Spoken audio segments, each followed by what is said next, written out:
дека треба да се почне од градинките, кога децата почнуваат да возат точаци.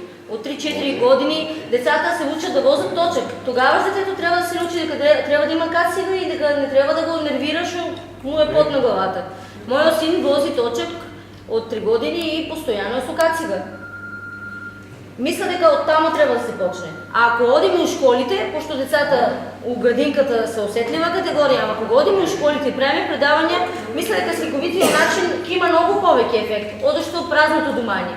Ние повеќе абсорбираме информација која гледаме на слики. Односно како што на вас, на некој од нас пушачите ви ставаат грозните слики на кутиите со цигари, исто така со покажување на слики, што би било, как би било, односно кога си без кацига, што може да се случи.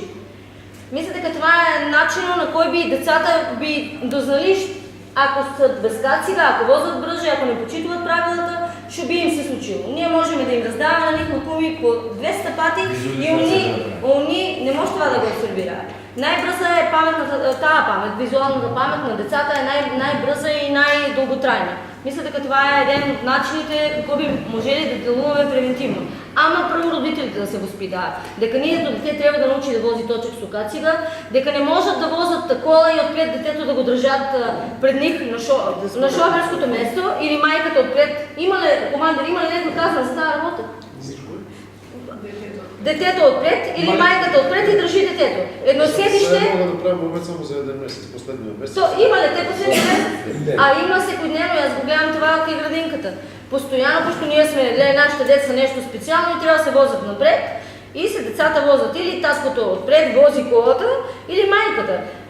Значи, ако случајно се случи таткото да закочи и да удари со силата и со образувањето неговото тело да притисне детето, од граден кош на това дете нема ништо да остане. После се е джабе. Джабе и да се судиме и да се тужиме.